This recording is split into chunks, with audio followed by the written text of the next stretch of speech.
Hey everyone, I'm Cropped Pixie, co-founder of the Hairbrain community. I'm so excited to be at the ABS show. It's the Midwest Beauty Show in Chicago. We've been here for 2 exhausting days, but it's been incredible, working with incredible hairdressers, all types of people from everywhere. We're coming live from a classroom here. The show asked me to do, and asked Hairbrain to do, a class on going live. So we've got Aaron Johnson as our talent. We'll get to meet him and his beautiful model, Angie. Say hi, Angie. We're going to talk about this haircut, but first say hello to some of our audience here. Hi guys. Hi. So we've got a double live audience. We've got you at home, and we've got these salon owners and hairdressers here who are learning how to market themselves using Facebook Live. But the most important thing is we've got Aaron Johnson here, craft hairdresser extraordinaire, 2-time winner of the Hairbrain Video Awards, and he's working on his beautiful model. So Courtney, let's get a close look and tell us what you're doing. Yeah, so just kind of popped in, and I'm starting on a bit of a round graduation, so I wanted to create kind of a nice little pixie shape for her. Similar to what she'd already had, but just kind of tightening it up a little bit. I liked the idea of kind of rounding it to fit her head shape a bit more, as opposed to it being kind of squared off, and it was a little bit like loose around the edges. So just working vertical diagonal back sections, and then over directing everything forward to the previous. And by doing that, it's just gonna help it kind of push the weight back, open up the face a little bit, and just make it sit a little tighter onto the head shape. Give some shout outs to those of you guys that are already tuning in. Our good buddy Michael Schneider is here. He says Aaron is the man. Thanks, I think we all know that. We've got Naz watching all the way from Pakistan. Guys, let us know where you're watching from. We always want to see who's the furthest away. So we're in Chicago right now. We know Pakistan's pretty far away, isn't it, Aaron? That's about as far as it gets. Yeah, but no, sometimes it gets further. We've had people in Australia, we've had people in Africa. Let us know where you're watching from. Most important, if you guys have any questions, we want to hear from you. So Aaron can break down his haircut. We're here to educate hairdressers and empower them, and that's what Aaron's doing. So let's get back into your technique. So, okay, yeah. So what I was thinking when I was working through this too is I wanted to keep a little bit of this length kind of through the back. So really just tightening it in through the sides. So instead of kind of rounding my hands and fingers down into the nape like I normally would with a graduation, once I come off that kind of bottom part of the head shape, then I'm just keeping my fingers kind of more flat. So it's rounded to the head shape, and then it kind of kicks out a little bit. I like the softness of it. Instead of trying to create something that's like a space helmet, I'm getting more into this kind of softer feel on my haircuts. The edge is coming off the hardcore, dude? It's coming off, yeah. Right. If you guys know Aaron, he's really well known for doing strong, beautiful work and making incredible videos. He's the 2-time winner of the Hairbrain Video of the Year. He made a really beautiful video this year called Just a Haircut. It's Just a Haircut. If you guys get a chance to go to hairbrainvideoawards.com, you can see all the winners. We had 6 winners from around the world. What's cool too is that Angie was a nominee as well. Yeah, Angie was a nominee, and she just graduated from school. Yeah. All right, so we got some love coming in. We've got Kim watching from Bermuda. We've got Lee Maddox in Cornwall, UK. Amina Taylor is watching from Arizona. We've got Puerto Rico in the house. What's up? Yasis Padilla. Beautiful work coming in from Martin Charles in New Orleans. Thank you. Thank you, Trina. I'm glad you're inspired by what we're doing. We appreciate that support. So guys, if you have technical questions, because this is what this is all about, we want you to learn. Share your questions. And Aaron, let's get back into your demonstration. Yeah, so working through the back here, coming down into the last couple sections on my right side. So my over direction gets a little stronger as I work into the back. So I do want to preserve that length. So where on the first 4 or 5 sections in front, I was just pulling forward to the previous. Once I get to that corner, now I'm bringing everything over to the side. So just the more over direction, the farther I pull it, then the longer it's gonna get. Pretty standard hair cutting technique. Just wanna keep it soft through the back. Aaron, within this technique, are there variations? I mean, first of all, can you do it at different lengths or different textures? Oh yeah, absolutely. I think that if I wanted to kind of make it a little tighter through the back, then I could just follow around with my fingers. Yeah, and in different texture, I think it would work really great too. Done something pretty similar on like a more kind of curly, something that's looser, and it just kind of, changes the effect How of about it. men's hair? Is this a very female-specific approach? No, not or? really. I mean, actually, it's kind of approaching the haircut like a classic men's technique. So just rounding it a bit more than I think I would on a guy. So with a guy, I might bring it more straight out from the head just to keep it a little bit stronger. So we got some love coming in. Our good buddy Michaela says hi. Hi, Michaela. Wish you were here. Philip Mitchell's watching from Texas. Stephen Fight, always an honor to have Stephen here, legendary hairdresser in the industry. Our good buddy Chris Ray wants to know if you know how to do a 5-point. You know, I haven't figured it out yet. Yeah, you're one of those who hasn't figured it out? Yeah. All right, well, good luck with that. Do you prefer scissor over razor for this cut? That's coming in from Lainey Simmons. I personally only work with a scissor. I wouldn't say that I prefer it for this particular haircut. It's just my preference with my tool. I mean, you're an amazing razor cutter, so I think that there's there's just kind of what's more comfortable in your hands. Like, I've just always worked with scissors, and that's just what I feel the most comfortable with. But I think that it would be a really beautiful technique with a razor as well. The longer I cut hair, and I guess I've always felt this way, it's really not the tool, it's the hairdresser. Yeah. And if I have a scissor and that's all I have and I want to make it soft, I can make it soft. Absolutely. If I have a razor and that's all I have and I want to make it clean, I can make it clean. It's up to you and your dexterity. That's what a craft hairdresser is. And, you know, even if I only had a clipper, I could cut with the clipper. You know, and I think if you want to do this career for a long time, you have to learn a lot of different approaches. Dogma never works, especially if you want a long career. So I've just switched sides now, so just repeating the same technique, working kind of vertical diagonal back and then over directing just to the previous section. I worked on my harder side first with my fingers pointing down, so this is a much easier kind of way to control the haircut on this side. Michael Snyder is wondering, how do you use social media as a tool? He says, I know you started out before social media, so how have you adapted and how are you using it? Yeah, I mean, for me, it's kind of been like a game changer as far as being able to like book classes and just connect with different hairdressers, and that's what I use it for.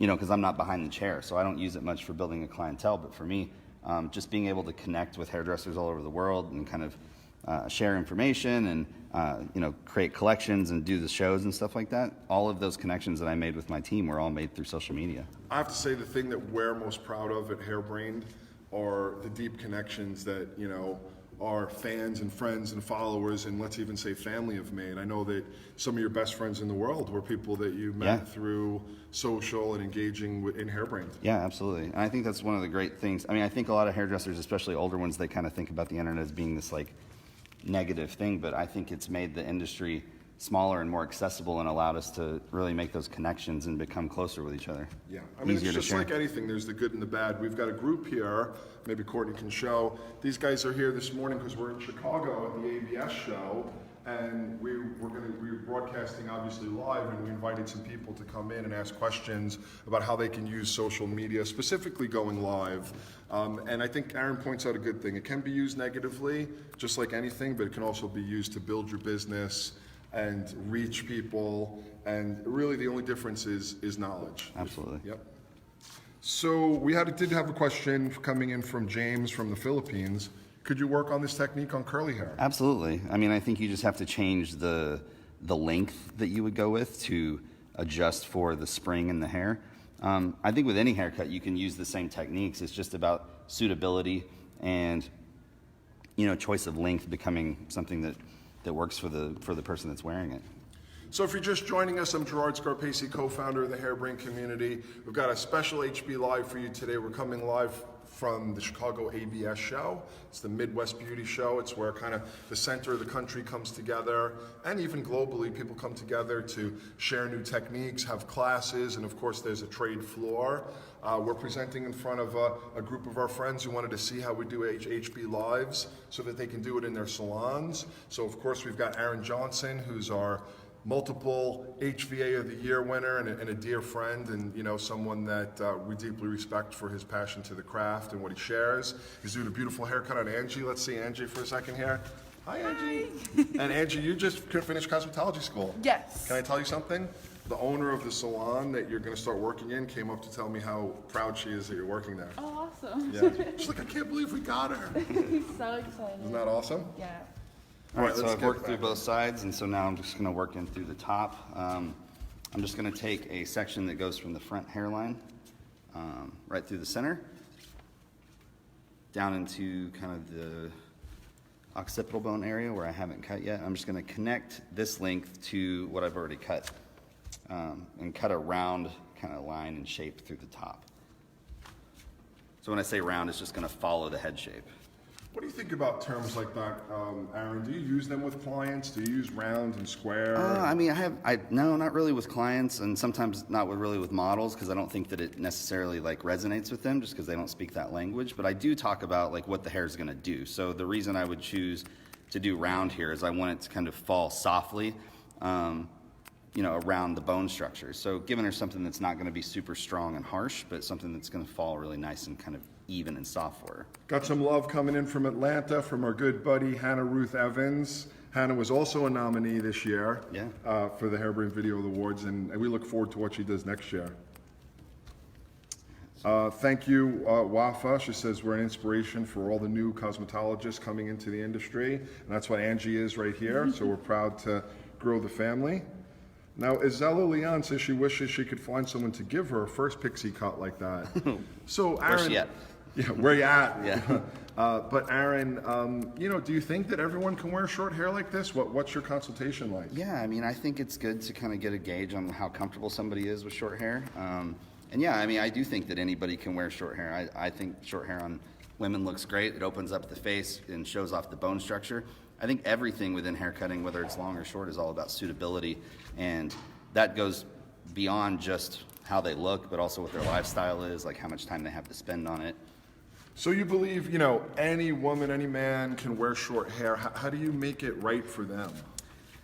Again, I mean, I think it's just going through a really good consultation, asking the right questions, finding out what their goals and limitations are, how much time they spend on their hair, what it is that their lifestyle is like, and if they're going to be able to kind of maintain that look. It does sometimes, I think, require a little bit more work, but if the haircut's really solid, then it's also going to just kind of fall into place. So that's what I love about working the way that I do, is that when we go and do the blow dry here, I'm just going to kind of hand dry it. I'm not going to really try to put too much work into the blow dry part. Yeah. Nobody wants a 25-minute blow dry here on Facebook Live, right? No. Yeah, we want to see a simple, beautiful blow dry. That's what we love. Heather Reed is sending always love. Thank you. We've got Valadir watching from Brazil. I don't know, is Brazil? No, I think Brazil's closer to Chicago than Pakistan. I think so. Yeah. But, they're definitely pretty far away. Michael Snyder says, hi, Kelly. Hey, Michael, Kelly's at home in New York. We've got Courtney behind the camera today. My co-host behind the camera. Say hi, Courtney. Hi, everyone. Hannah Ruth Evans loved your video that won this year. And you want to talk a little bit about that and tell people where they can watch it? Because it was a special video. Yeah, I mean, it really touched a lot of hearts. If you watch it, I mean, if you go to hairbrainvideoawards.com, it's on there. It's also on my Instagram. It's saved into my stories. Yeah, I mean, really, that video was all kind of about just what the industry's done for me and what I think the industry can do for other people if they really kind of give into it. So what has the industry done for you, and who are those people that you kind of called out on the video? Yeah, I mean, so I talked about just kind of where my career started when I worked for Robert Cromines and kind of how that taught me to treat hair as a business. And hairdressing introduced me to some of my best friends like Travis Smith. Like, got to work with him through Robert, and then it was cool. Got to cut hair with him last night at Elevate. It introduced me to my wife. It provided me with a son. It gave me an opportunity to do something that I feel like I really love and be able to provide for my family. Hair has been very, very good to me. Yes. Awesome. So here's a technical question coming in from Janet Marie. She's wondering about hand positions.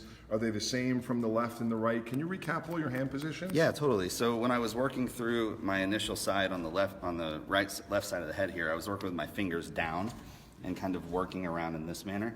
It's just easier, and it's nicer to work this way as opposed to trying to work with my fingers up. So I worked here, and then I switched this way because, again, I try to work in a way that it just allows my body to stay upright and natural through there. And then with a rounded shape, I've always found that it's easier to kind of follow the shape of the head, working from the fingertips out, so work in this direction. You can also come back the other way.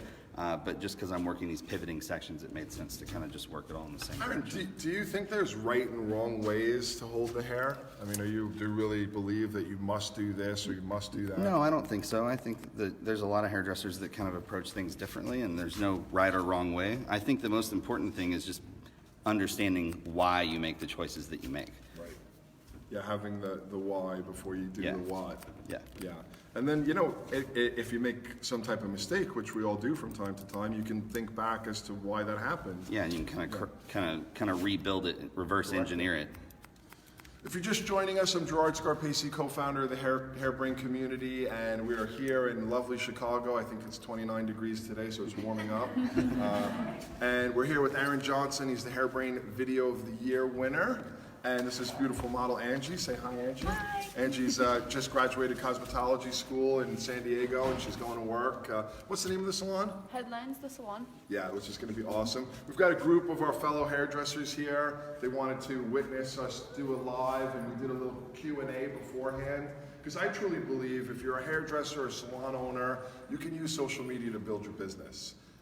And it's really not that difficult. You can make it hard or you can make it easy, but going live and promoting your salon and what you do in your salon and connecting and reaching out is what it's all about. So we're sharing that with them because I want to see all that great content that they create. I want to see their salons get busier and more successful. And this is a powerful tool. If you've got technical questions for Aaron, this guy's a great educator. Lots of love coming in for you, Aaron. How clean you work, how controlled.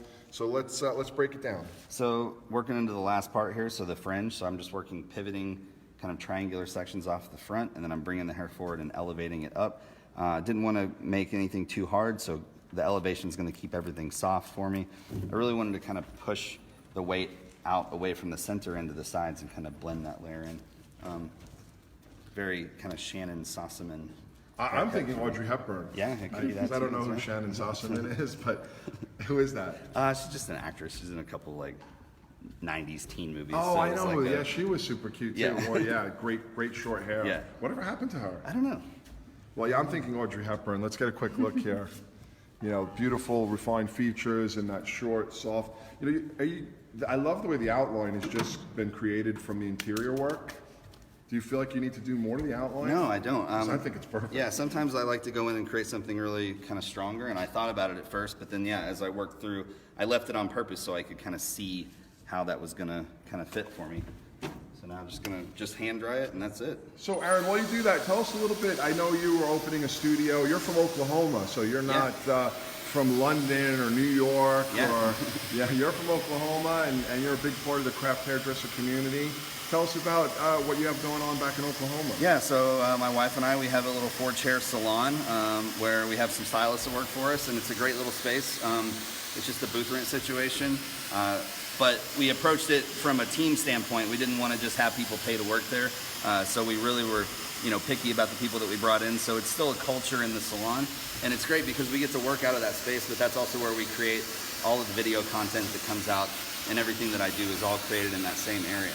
So it's cool to be able to have people work behind the chair and then just between clients jump off and create content with us. So as you're drawing, I notice you're just hand drawing. Well, what are you looking for? I know there's a technique even to this. Yeah, so I'm utilizing my fingers kind of as if I would a brush, so I'm still blow drying from the root kind of down, so I want to keep the cuticle nice and smooth. She has just a little bit of texture to her hair, so as I'm doing that, just kind of working my hands into it. It's cool because there's no product in the hair at all, so I'm not having to rely on anything except for what her natural texture is going to do, and I think that's great because a lot of clients, they want that kind of wash and go hair. And like I said, my taste has kind of shifted from really strong shapes to really strong techniques. If you do want a little bit of product, you can spray this oil on your hands when it's dry. Absolutely. It'll just make it shiny and separated. Absolutely. Really But yeah, nice. so kind of moving away from really strong shapes, but still strong technical work, but with a softer kind of finish. All right, Kate Radwell is wondering, how do you teach a client to draw like this so they don't just make it Lego hair? I love that. Absolutely. As a kid, I was actually obsessed with Lego hair. Yeah. Yeah, I mean, I think that you put the tool in their hands, and you kind of sit there and watch them do it a couple times and give them the opportunity to make the mistake and see the difference in the way that you would do it and the way that they would do it. So you let them style it sometimes? Absolutely, I've always yeah. tried to do that with shorter hair, sometimes even men's hair. Yeah, absolutely. Because men have a really set way of doing things, and you can change the haircut completely, and they kind of do it that way anyway. Yeah, she's already had her hair short, so I think she probably has a pretty good gauge on how she wants it to look in general. So I would definitely put the tool in her hand and let her kind of figure it out. Now, will you dry this 100%, or do you like leaving a little bit of dampness? No, I think I'll go all the way, but I mean, it's pretty much there. Her hair's drying really fast and nice and evenly, so. So tell us, how was your experience in cosmetology school, Angie? Where did you go, and what are you excited about the industry? So I actually attended Bellis Academy in San Woo, Diego. Bellis! It was a lot of fun. Definitely had so many great educators who have pushed me into this industry. We have this guy over here, Todd DeSilva. What's up, Todd? Say hello. And I think I'm just super excited to continue learning and like growing in this industry because there's so many ways you can go with it. So super excited. Well, welcome to the industry. We're glad to have you. I think it's so cool that she put out a video and got nominated as a student. Like the kind of guts it takes to put your work out there in front of people is like, it's a lot. It takes a lot to like be brave enough to do that. So Well, it's you really know, cool. a half of success is showing up, Yeah. you know? It doesn't guarantee success, but she showed up and she made a video and it got noticed. And again, when we nominate the videos, the process is completely non-discriminatory. You can be any age, from anywhere, doing it in any way. And then after those videos get nominated by Randy, who is our co-founder of Hairbrain and a video maker, he's looking for the best quality videos. He selects 100, and then we go to a panel of judges. This year we had over 35 industry judges, and they use a numeric system where they go and they watch and they put a number on all these different categories, and in the end, it's math. And math was in your favor this year. It was. Unfortunately, you didn't win, but you're going to try again next year, aren't you? Oh, definitely. Awesome. Yeah, so just applying a little bit of that product to it and just kind of separating it and really moving it around and kind of seeing what it'll do. I love just kind of the softness of it and not having to put a strong shape in. It's really nice, fits her really well. Do you think you'll have to do any more cutting, or you feel like you got it? Yeah, I'm happy with it. I'm not going to really work any refinement or anything. Like I like the way that it looks. I mean, that's kind of a testament to your technique. Yeah. You know, I think, and it's a testament to a great way to work in the salon. You know, I think sometimes we perhaps work faster, take shortcuts, but then in the end have to spend more time trying to get what we want to get it really right. Where what Aaron did here was he took his time, he really controlled it, took clean sections, built the shape exactly the way that he wanted it, then he doesn't have to do much in the end. So good habits actually end up saving you time behind the chair. I truly believe that. Cool, yeah, I like the way that this is. Here's a good one for you, Aaron. I'd like to hear your opinion on this. Azella Leon has a client with a very low widow's peak. Okay. She has a problem with those hairs. Should I shave it off? Well, I mean, I think it depends on how short it is and what the hair texture is like. I have shaved off some widow's peaks. You have, before. haven't Yeah, you? absolutely, Yeah. yeah. Because, but I mean, again, it's one of those things. If they have the time to create the maintenance and come in and allow you to redo that all the time, or if they're confident enough to do it themselves after you do it, then And, you know, and this is the way I kind of try to explain that. Like sometimes on the back in the nape, Courtney, we remove some of this hair here because it disturbs it. And as long as there's hair that lays over it, it doesn't look crazy. yeah. Again, as Aaron said, if you and your client both can feel that way, you can do that underneath here. Yeah. Yeah, and it's the same thing. It's going to take maintenance. If you take it off and then take the bangs up to here, Yeah, it's then going to that's look a a problem. little like punk rock, which can be cool. But yeah, I love want to this. take off the Yeah, cape? absolutely. You stand up for us, Angie? Yeah. Angie looks beautiful. I think you guys at home gained a lot. Yeah, our live audience here. Aaron Johnson, thank you so much for sharing. Thank you everyone around the world for tuning in, and keep on doing what you're doing. Try to be the best you can every day. Peace out from Chicago. Bye.